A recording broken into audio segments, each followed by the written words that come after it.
자, 골뱅이 30,30 카피 복제하는 거죠. 네, 이렇게 그냥 간단하게 복제를 해 보도록 하겠습니다. 어레이 5개.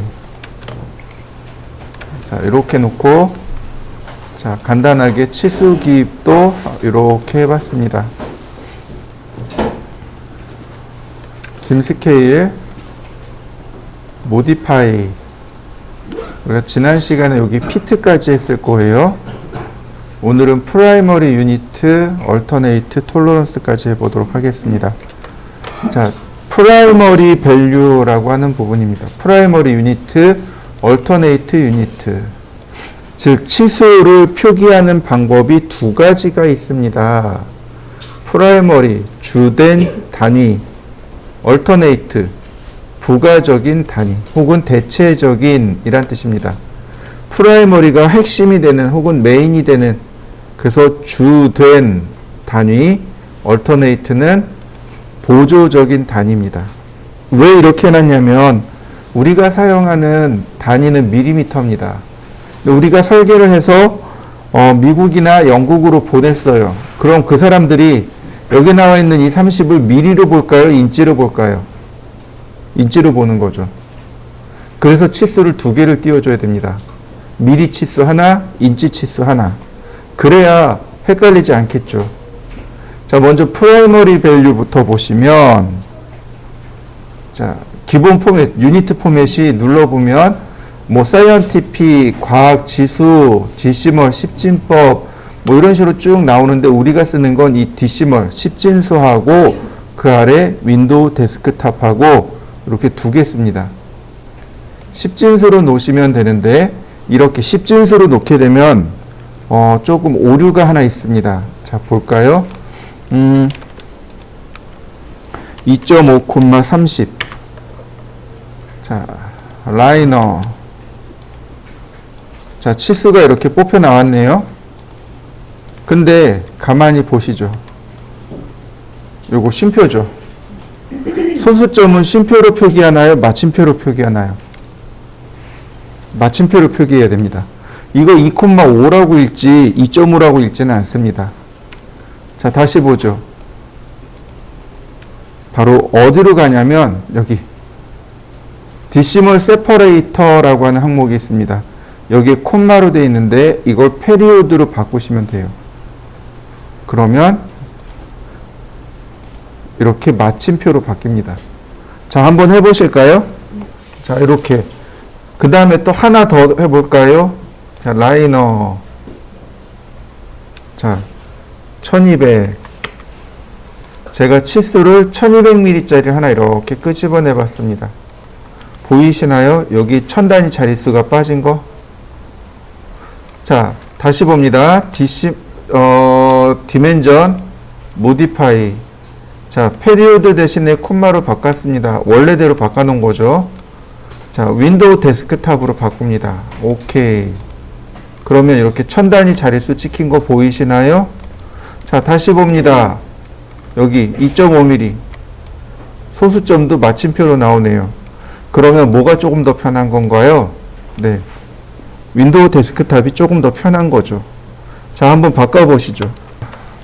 디멘전 스타일, 모디파이. 자, 그 다음에 프리시즌이라고 하는 건 뭐냐면, 요 값은 뭐냐면, 소수점 자릿수입니다. 소수점 몇 자리까지 나올 거냐. 지금 보시면 제가 이렇게 4자리로 표현해 봤습니다. 그러면 소수점 4자리로 표현이 됩니다. 자, 이렇게요. 라이너. 적당히 제가 클릭을 해봤습니다.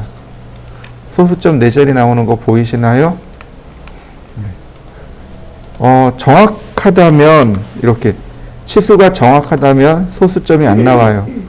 소수점이 한 자리만 있으면 한 자리만, 소수점이 여러 개면 여러 개가 나옵니다. 자, 한번 해보시죠.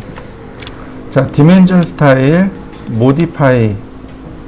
자, 이번에 어디로 가냐면 요 앞쪽으로 내려갑니다. 제로 서프레션이라고 하는 옵션이 있습니다. 이렇게 밑으로 쭉 내려오시면 돼요. 제로 서프레션, 서프레션이 뭐냐면 억제하다라는 뜻입니다. 그러니까 제로, 0을 억제하는데 리딩이 있고 트레일링이 있습니다. 이 중에 트레일링을 억제시킨 겁니다. 이거 당연히 억제시키는 게 좋습니다. 근데 얘를 빼버리면 이렇게 됩니다. 트레일링은 꼬리란 뜻입니다. 자, 이렇게요. 자, 어떻게 됐나요? 모든 치수에 전부 다 소수점이 다 나오는 겁니다. 이렇게. 내가 지정한 개수만큼 그러니까 소수 자릿수가 다 나오는 거죠. 자, 다시 볼까요? 여기 트레일링을 체크해야만, 여기 있는 이 트레일링을 체크해야만 이렇게 소수가 없으면 감추고 있으면 보이고 있는데 한 자리까지 혹은 두 자리까지 이렇게 체크되는 거죠. 자, 트레일링을 한번 해보시죠. 자, 이번엔 이렇게 해보죠. 제가 치수를 넣었는데 0.5라고 했습니다. 이렇게. 앞에 1의 단위가 0으로 들어가네요. 자, 디멘전 스타일, 모디파이. 바로 여기 리딩이죠. 얘를 체크해 놓으면 자, 이렇게 들어갑니다. 어떤가요? 여기 소수점 0점에서 0이 사라진 거 보이시나요? 네, 바로 이렇게요. 그래서 옵션의 항목을 이렇게 체크합니다. 리딩은 안 하고 여기 트레일링만 체크해 줍니다. 트레일링만 체크해 주시고, 자, 그 오른쪽으로 가면 각도에 대해서 나오는데 여기 당연히 10진수로 나와야 되겠고 각도가 0으로 되어 있네요. 즉 소수점을 안 보여준다는 얘기죠. 그 다음에 제로 서프레션 아예 체크가 안 되어 있네요. 자, 보시죠. 이번엔 각도입니다.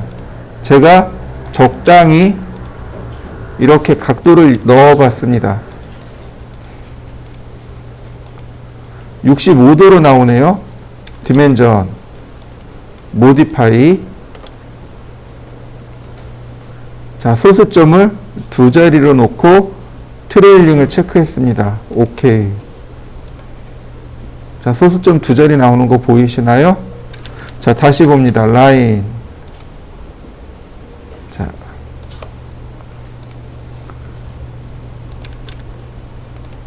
제가 이렇게 각도를 맞춰봤습니다. 자, 지금은 어떤가요? 각도를 맞췄기 때문에 소수점이 안 나오고, 각도를 안 맞췄기 때문에 소수점이 나오게 되는 거죠. 자, 여기까지 쭉 한번 해보시죠. 디멘전 스타일, 모디파이. 자, 이번에는 자, 여기 라운드 오프는 반올림 반내림입니다. 굳이 여긴 손 안 대도 될 것 같고요. 자, 프리픽과 서픽. 프리픽은 머릿말이고요. 서픽은 꼬릿말입니다. 요건 조금 이따 하기로 하고, 자, 여기 메저멘트 스케일이라고 하는 요 값이 있는데, 요 값은 여기서 조절하는 게 아닙니다. 여기서 조절하는 거 아니고 다른 데서 조절합니다. 자, 보시죠. 제가 포크를 하나 그릴 겁니다. 자, 라인. 자, 20mm. 카피. 자, 어레이 한 6개쯤. 자, 2mm 간격으로. 옵셋 15mm. 자, 라인.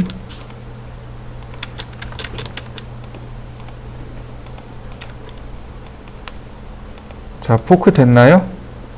자, 한번 만들어 보시죠. 근데 이런 경우는 치수를 넣으려면 너무 작아서 제대로 안 된단 말이죠. 이렇게 치수가 제대로 안 들어가요. 그래서 이런 경우 어떻게 하냐면 이렇게 원을 하나 그립니다. 그리고 여기를 복사합니다. 이렇게요. 그리고 원 밖에 있는 내용들을 삭제합니다. 마지막으로 스케일을 해줍니다. 3배. 이렇게요. 그러면 지금 이 동그라미 친 부분을 크게 확대해서 그렸습니다. 이걸 뭐라고 부르냐면 상쇄도라고 합니다. 자, 한번 그려보시죠. 자, 치수를 기입하는데, 자, 아까 여기가 원래 얼마로 나와야 돼요?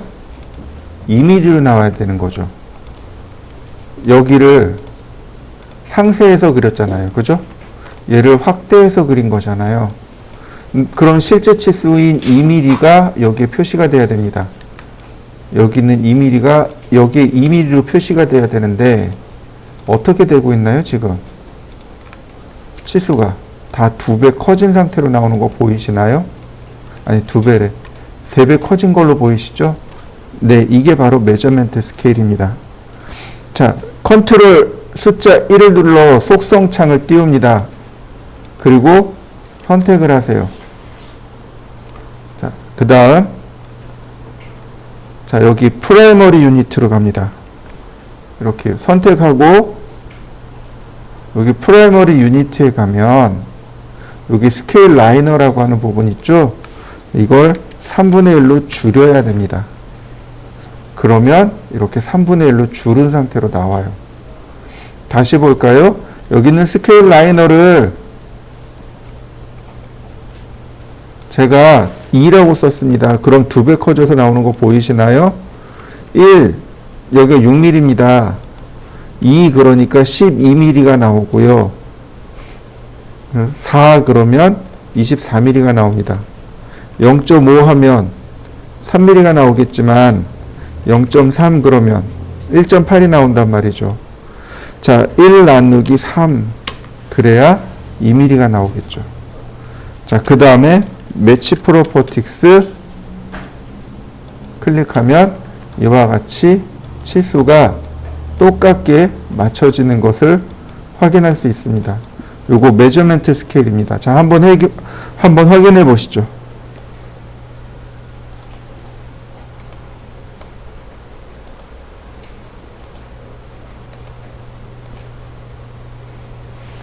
자, 얼터네이트를 이렇게 체크해 봤습니다. 디멘전 스타일, 모디파이 눌러보시면 얼터네이트를 이렇게 체크했는데 눈에 띄는 것들이 보이네요. 유니트 포맷, 디시멀이 있고 윈도우 데스크탑이 있고, 자, 그 다음 프리시즌, 소수점 몇째짜리까지 표현할 것인가. 자, 여기는 이제 기본적으로 이해가 됐고요. 이 아래 항목 멀티플러 포 얼터네이트 유니트. 자, 제가 이 값을 1로 바꿔 보겠습니다. 1. 그 다음에 밑으로 내려가서 제로 서프레션에서 트레일링을 체크하겠습니다. 그러면 무슨 뜻이에요? 소수점이 있으면 보여주고 없으면 안 보여주고. 자, 오케이. 어떤가요? 프라이머리와 얼터네이트 값이 똑같은 거 보이시죠? 자, 여러분들도 한번 바꿔보시죠. 자, 디멘전 스타일, 모디파이. 이 멀티플러 포 유니트, 아니, 요 값입니다. 이 값을 제가 0.5로 해봤습니다. 그러면 어떻게 되나요? 절반으로 나오는 거 보이시죠? 다시 봅니다. 디멘전 스타일, 모디파이. 이번엔 2로 해봤습니다. 그러면 2배 커진 숫자로 나오게 돼요. 그러면 이 앞에 있는 건 미리고 뒤에 있는 건 인치가 됩니다. 미리를 인치로 바꾸려면 이렇게 하시면 돼요. 자, 1인치는 25.4mm입니다. 1mm는 25.4인치가 되는 거죠. 자, 이해되시나요? 그런데 이렇게 쓰시면 돼요. 디멘전 스타일, 모디파이. 바로 여기에다가 1 나누기 25.4라고 쓰면 될까요? 안 될까요? 안 되는 거죠. 왜요? 소수점이 있잖아요. 그래서 이렇게 씁니다. 10 나누기 254. 그러면 값이 이렇게 작게 들어갑니다. 오케이. 네, 미리 인치로 이렇게 변환이 됩니다. 자, 한번 해보시죠. 0.5배, 2배, 그 다음에 인치로 한번 해보시죠. 디멘전 스타일, 모디파이. 자, 그 다음에 여기 프리픽과 서픽이 있네요. 아까 그랬죠. 프리픽은 머릿말이고 서픽은 꼬릿말이라고 했습니다. 인치. 그 다음에 프라이머리로 가서 여기를 미리. 자, 그리고 오케이. 그러면 이렇게 뒤에 꼬릿말이 붙어 있는 거 보이시나요? 자, 프리픽을 이용해서 꼬릿말을 달아보시죠. 자, 디멘전 스타일, 모디파이. 자, 얼터네이트 유니티에 보시면 바로 여기 플레이스먼트, 애프터 프라이머리 밸류, 주치수 뒤에 놓겠습니다. 빌로우 프라이머리 밸류, 아래쪽에 놓겠습니다. 자, 오케이. 아래다 놓아보죠. 그러면 이렇게 얼터네이트가 아래쪽으로 내려가게 됩니다. 자, 한번 해보시죠. 모디파이. 자, 이제 얼터네이트를 끄도록 하죠. 자, 프라이머리 밸류에서도 서픽을 빼도록 하겠습니다. 이번엔 톨러런스입니다. 치수 공차를 의미합니다. 자, 전에 공차에 대해서 설명을 드렸는데 공차가 두 가지가 있다라고 설명을 드렸습니다. 하나는 기하 공차, 자세라든지 위치라든지 모양에 대한 거라면 여기 나와 있는 것은 치수 공차라고 합니다. 메소드를 클릭해 보면 이렇게 여기 시멘트리컬, 디비전, 리미트, 베이직 이렇게 나와 있는데 베이직은 안 쓰고요. 시멘트리, 디비전, 리미트 이렇게 세 개를 씁니다. 시멘트리는 값이 똑같은 걸 말해요. 자, 다시 말하면 이겁니다. 제가 얘기하는 공차라는 건 이런 거죠. 공차는 오차 범위 혹은 허용 범위. 그래서 우리가 이걸 뭐라고 부르냐면 허용치라고 부릅니다. 그러니까 기준치수에 플러스 허용치와 마이너스 허용치가 존재한다는 거죠. 이 플러스 허용치하고 마이너스 허용치가 똑같은 게 있습니다. 그걸 시멘트리컬이라고 합니다. 자요, 보시죠. 시멘트리컬을 체크하면 이렇게 해요. 어퍼 밸류와 로우 밸류. 어퍼 밸류가 상한치, 로우 밸류가 하한값. 근데 로우 밸류가 비활성되어 있는 걸 알 수 있습니다. 0.321이라고 했습니다. 자, 오케이. 그러면 뒤에 0.321 붙는 거 보이시나요? 근데 뭐라고 나와요? 플러스, 마이너스. 자, 한번 해보시죠. 자, 또 볼까요? 디멘전 스타일, 모디파이. 자, 이번에는 디비전입니다. 디비전은 나누기란 뜻이죠. 그러니까 플러스 허용치와 마이너스 허용치가 서로 다른 걸 말합니다. 여기 마이너스 허용치, 로우 밸류는 마이너스 허용치입니다. 0.231이라고 해봤습니다. 자, 그리고 오케이. 그러면 이렇게 마이너스 0.231 플러스 0.321 이렇게 나옵니다. 자, 한번 해보시죠. 자, 근데 이제 중요한 게 있습니다. 치수 문자하고 공차의 문자하고 그 위치가 잘못되어 있어요. 이걸 맞춰줘야 됩니다. 자, 디멘전 스타일, 모디파이. 자, 바로 여기. 먼저 여기 버티컬 포지션. 지금 바텀으로 되어 있네요. 이 값이 미들로 가야 됩니다. 지금 보시면 어떤가요? 바텀으로 되어 있는 거 보이시나요? 아래쪽에 맞춰져 있죠? 네, 그래서 이 값을 미들로 맞추셔야 됩니다. 이렇게 중간으로 오도록. 그 다음 디멘전 스타일, 모디파이, 그 다음에 스케일링 포 하이트. 치수 공차의 문자가 치수 문자와 똑같습니다 라는 뜻입니다. 이거 0.5요. 여기 값이 이렇게 두 개가 바뀌어야 됩니다. 그러면 이렇게 보이겠죠. 이게 정상입니다. 이렇게 보여야 정상이 됩니다. 자, 한번 바꿔보시죠. 디멘전 스타일 모디파이. 중요한 게 있습니다. 이 어퍼 밸류는 기본값이 플러스고요.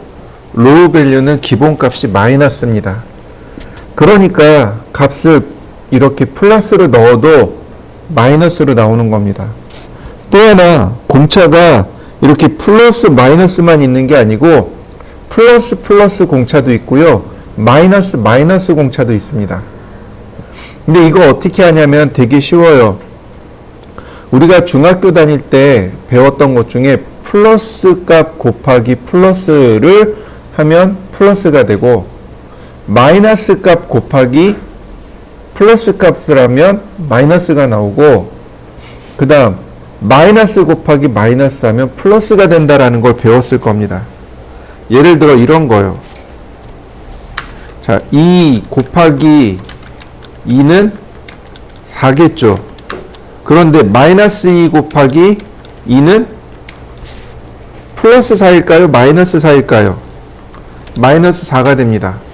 마이너스 2 곱하기 마이너스 2는 어떻게 돼요? 플러스 4가 됩니다. 우리 이거 배웠어요. 플러스 곱하기 플러스는 플러스, 마이너스 곱하기 플러스는 마이너스, 마이너스 곱하기 마이너스는 플러스. 자, 그러니까 여기에다가 뭘 집어넣어요? 마이너스 값을 넣어버립니다. 이렇게 로우 밸류에다가 마이너스를 넣어버리는 거죠. 그러면 뭐가 나와요? 이렇게 플러스로 바뀌어서 나옵니다. 다시 봅니다. 디멘전 스타일 모디파이. 자, 둘 다 마이너스 0.321. 그 다음에 어퍼 밸류에다 마이너스 0.213. 자, 그러면 마이너스 값이 들어갔기 때문에 둘 다 마이너스 수치가 나옵니다. 이렇게 플러스 마이너스, 마이너스 마이너스, 플러스 플러스. 자, 한번 해보시죠. 자, 디멘전 스타일 모디파이. 자, 근데 중요한 게 있습니다. 여기다가 값을 이렇게 넣었어요. 자, 다른 치수들은 어떻게 될까요? 다른 치수들도 전부 다 똑같이 값이 들어가는 거 보이시나요? 이 공차는 어떤 특정한 부위에만 들어간단 말이죠. 예를 들어서 이렇게 결합 부위 혹은 마찰 부위, 이런 데만 들어가는 겁니다. 다른 데는 안 들어가요. 무슨 얘기인지 이해되시죠?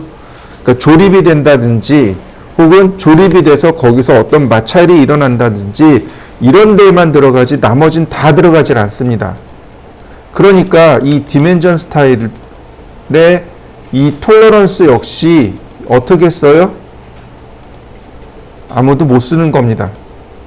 그냥 이렇게 놓고 필요한 거 선택한 다음에 컨트롤 1 누르면 맨 아래 톨러런스가 있단 말이죠. 바로 여기 공차가 있는데 내가 선택한 거만 공차를 주는 겁니다. 이렇게요. 값이 여기 들어갑니다. 로우 값, 어퍼 값 이렇게 해서 여기만 들어가는 겁니다. 그러면 다른 데는요? 안 들어가고 내가 원하는 데만 이렇게 공차를 넣게 되는 거죠. 자, 한번 해보시죠. 공차를 기입하는 방법이 하나 더 있는데 그게 뭐냐면은 리밋이요. 리밋은 이렇게 값을 적용해 주는 겁니다. 상한값과 하한값을 아예 적용해 주는 건데, 리밋 같은 경우는 이렇게 조그만 글씨를 쓰면 안 돼요. 리밋은 큰 글씨를 써야 됩니다. 그래서 여기 톨러런스 텍스트 하이트를 1로 바꿔줍니다. 이렇게요. 이 리밋만 글자 크기를 키워서 합니다. 자, 보시죠. 지금 보시면 공차가 이렇게 돼 있어요. 마이너스 0.213에서 마이너스 0.213 3일까지라고.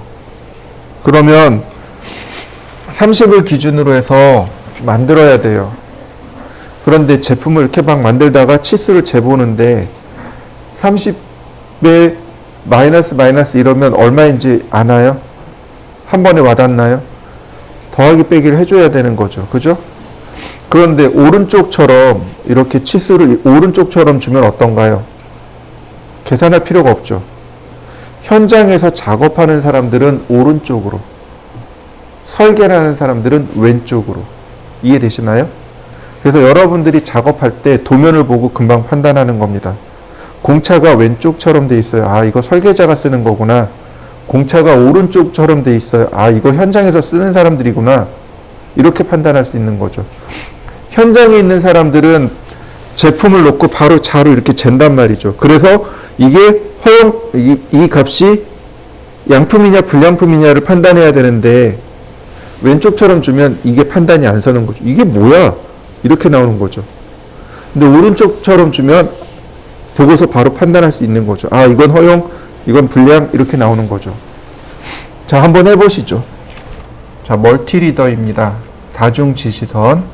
제가 지난번에 지시선에 대해서 설명하고 이 멀티리더, 즉 다중 지시선에 대해서 설명하지 않았는데 이거 사용 방법 때문에 그렇습니다. 자, 먼저 멀티리더를 먼저 넣어보죠. 멀티리더를 실행하게 되면 커맨드 라인이 이렇게 나와요. 리더, 에로, 헤드, 로케이션. 화살촉의 위치를 입력해 주세요. 이렇게 나오는데 방법이 또 있어요. 리더, 랜딩 퍼스트. 랜딩을 먼저 입력하겠습니다. 그 다음 컨텐츠 퍼스트. 컨텐츠를 먼저 입력하겠습니다. 이렇게 돼 있어요. 제가 세 가지 방법을 다 해봅니다. 자, 먼저 화살표부터 입력해 줍니다. 그러면 이렇게 지시선이 끌려 나오겠죠. 내용 쓰면 되는데 이때 요 수평선 있죠? 요걸 랜딩이라고 합니다. 다시 한번 보세요. 화살표를 지정하니까 랜딩이 쫓아다니는 거 보이시나요? 네. 이건 화살표 먼저고 그 다음에 랜딩 퍼스트. 자요. 랜딩을 지정해 주니까 나머지 화살표의 위치가 이렇게 바뀌겠죠. 이건 랜딩 퍼스트. 다음 컨텐츠 퍼스트. 내용 먼저. 영역 지정해서 내용을 먼저 지정하면 이렇게 화살표의 방향을 내가 원하는 대로 조절해 줄 수 있습니다. 자, 한번 해보시죠. 세 가지 방법입니다. 화살표 먼저, 랜딩 먼저, 컨텐츠 먼저. 한번 해보시죠. 자, 그러면 얘가 왜 멀티리더냐 이거죠. 자, 여기 명령을 보죠. add 리더가 있고 remove 리더가 있습니다. add 리더, 지시선 추가하기입니다. 지시선을 클릭하면 이렇게 지시선들을 추가할 수 있게 되는 거죠. 다시 볼까요? add 리더. 그러면 어떤가요? 지시선들이 추가되는 거 보이시나요? 이렇게 지시선들을 추가했습니다. 그래서 다중 지시선이라고 하는 겁니다. 자, 한번 해보시죠. 그러면 이번에 remove 리더입니다. 지시선 제거하기죠. 먼저 선택을 합니다. 지시선을 먼저 어떤 지시선이냐 이거죠. 선택을 하면 자, 이렇게 선택을 하면 됩니다. 그리고 누르면 돼요. 다시 볼까요? 첫 번째는 선택입니다. 두 번째는 지울 걸 선택하시면 돼요. 이렇게요.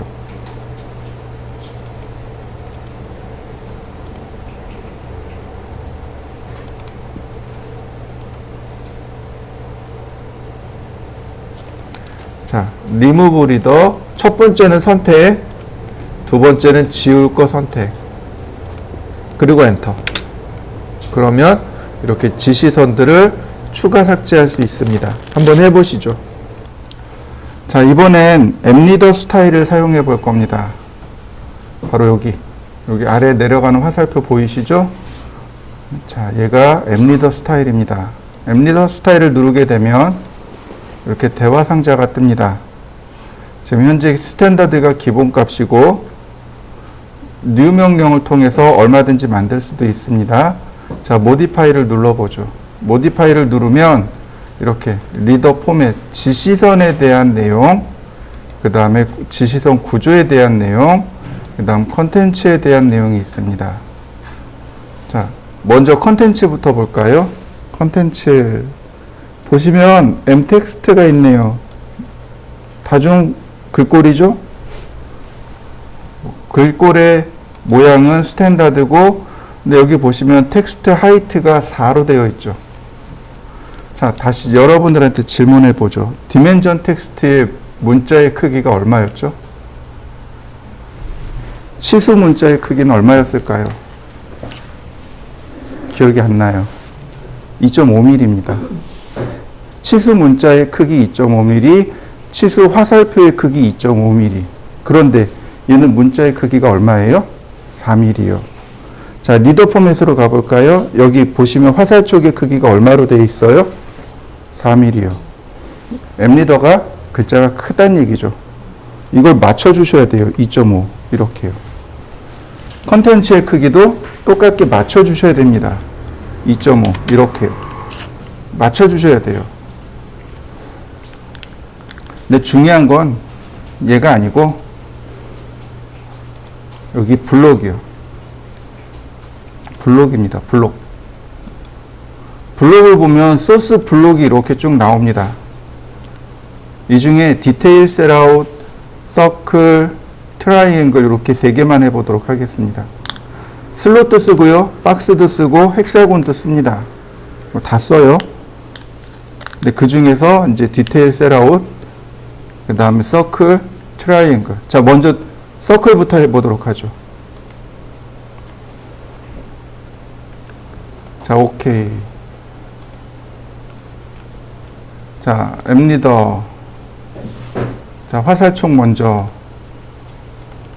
그러면 요거 뜨죠? 요거 어트리뷰트 기억나시나요? 어트리뷰트가 뜹니다. 1번. 다시요.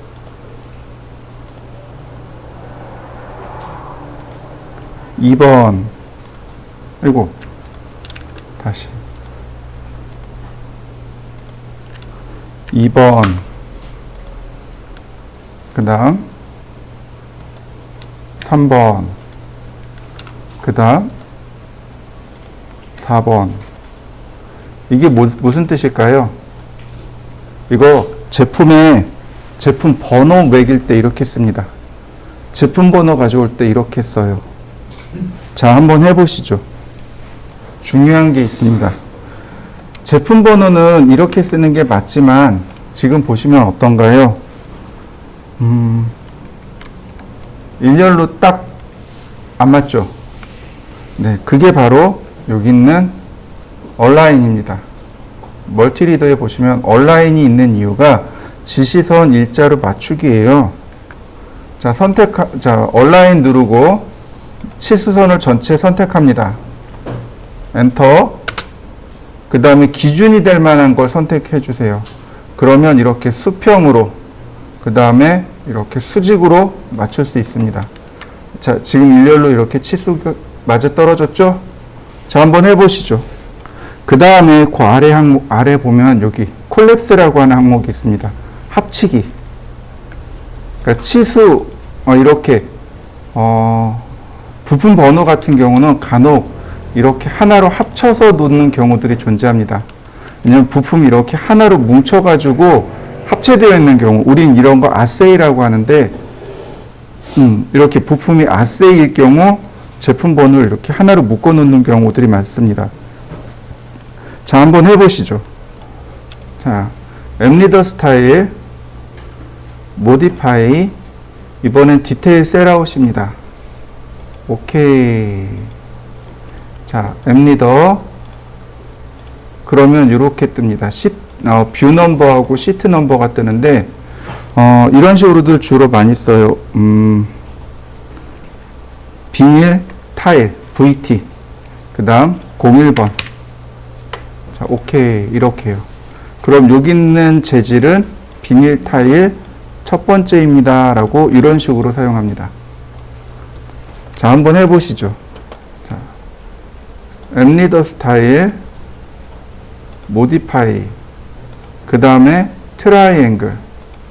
삼각형인데, 이 트라이앵글은 지시선이 없어요. 자, 1번.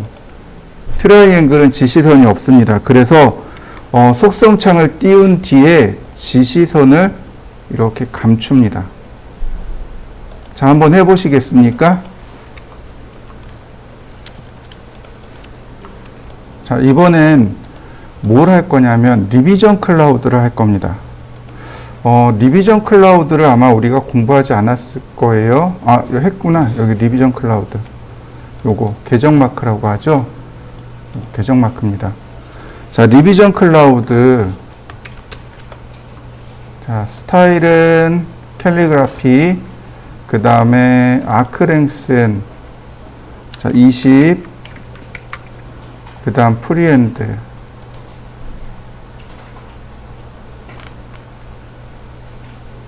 아이고, 뒤집어졌네. 다시 리비전 클라우드.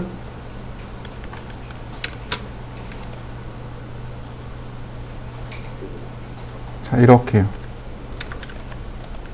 이렇게 두 개가 함께 쓰이는 겁니다. 이렇게 두 개가 한 짝입니다. 자, 여러분들도 한번 해보시죠.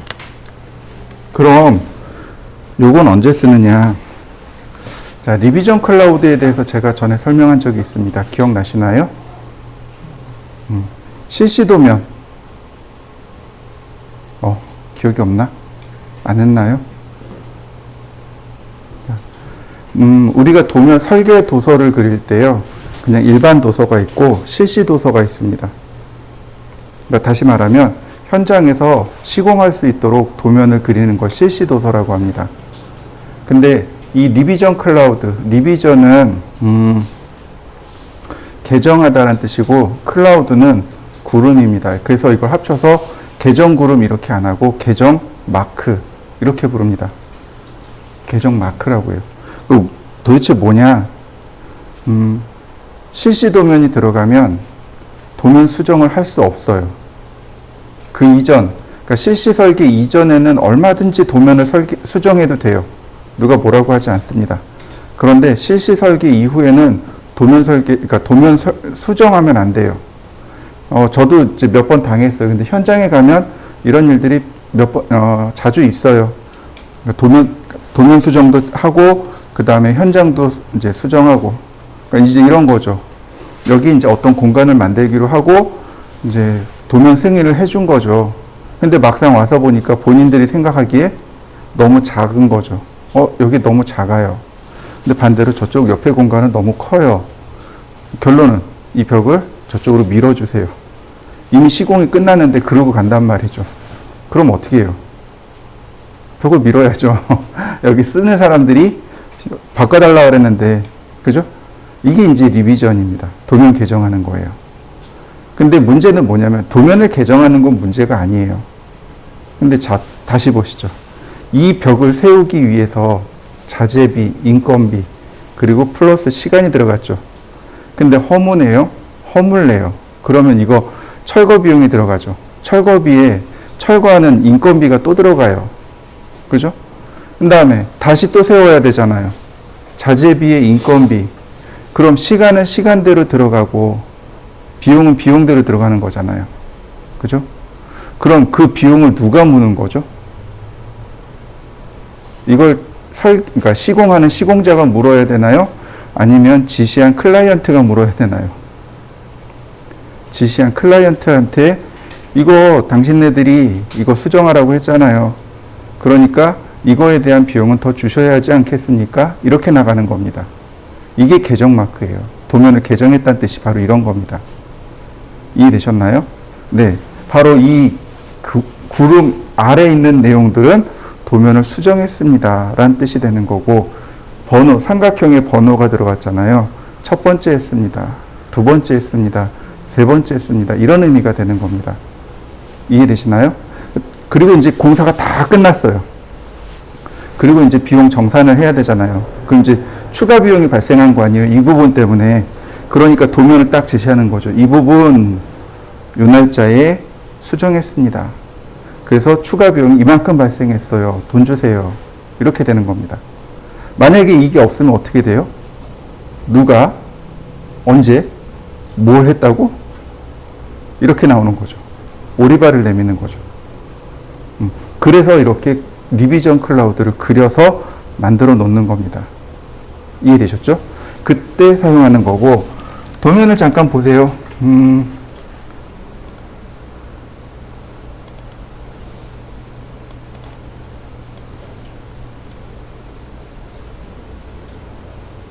자, 여기 보이시나요? 자, 선택하고 번호 보이시죠? 날짜, 수정 내용, 그 다음에 설계자, 검토자, 승인자, 그리고 번호를 여기다가 이렇게 넣어 놓는 겁니다. 스케일, 그리고 이렇게요. 리비전 번호를 이렇게 넣어 놓는 겁니다. 그리고 날짜, 그리고 수정한 내용, 누가 설계하고 누가 체크했고 누가 승인했는지까지 꼼꼼하게 이렇게 기록을 남겨둬야 됩니다. 이걸 리비전 클라우드라고 합니다. 그리고 저 삼각형을 리비전 넘버라고 합니다. 이해되셨나요? 네. 자, 그럼 리비전 클라우드 이해되시나요? 네. 사용하는 방법 이해되셨나요? 다시 한번 해봅시다. 자, 리비전 클라우드.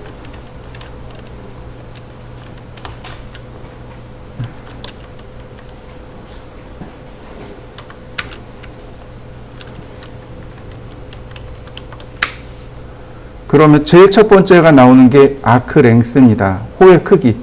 이 호의 크기. 작은 것과 큰 것에 대한 반지름입니다. 아크 랭스는 지금 사이즈가 작아요. 저는 그래서 20mm짜리를 넣은 겁니다. 20mm에 20mm를 넣은 거고, 그 다음 맨 끝에 옵션으로 가면 스타일이 있습니다. 노멀과 캘리그라피 두 가지가 있어요. 지금 여러분들이 보시는 건 캘리그라피입니다. 노멀로 바꿔 놓고, 그 다음 프리핸드 클릭한 다음에 마우스를 이동해 보세요. 그럼 이렇게 구름 마크 그릴 수 있습니다.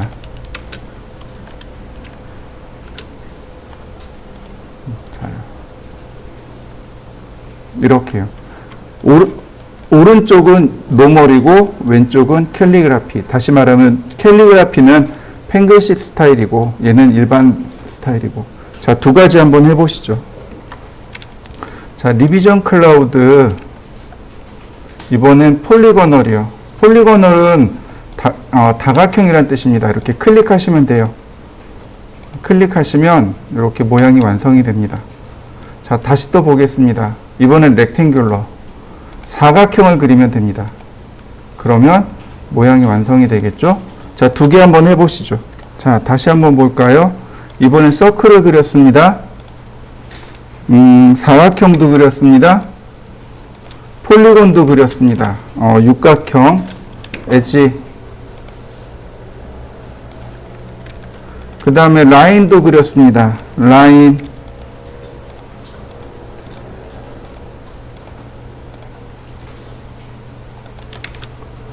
자, 저처럼 이렇게 네 가지를 그려보시죠. 자, 리비전 클라우드 오브젝트 이렇게 클릭해 주시면 돼요. 자, 오브젝트로 클릭하면 이렇게 물어봅니다. 리버스 다이렉션, 방향을 뒤집을까요? 이게 맞는 방향이잖아요. 예스로 바꿔버리면 이렇게 방향이 뒤집어집니다. 자, 오브젝트. 그럼 이렇게 들어가겠죠? 근데 얘는 어떨까요? 여기만 되네요. 다시 볼까요? 오브젝트. 하나밖에 안 돼요. 그럼 어떻게 해요? 네, 조인이요. 조인 명령으로 이렇게 바꿔 놓으셔야 되겠죠. 자, 리비전 클라우드 오브젝트. 그러면 이렇게 바꿀 수 있습니다. 자, 여기까지 한번 해보시죠.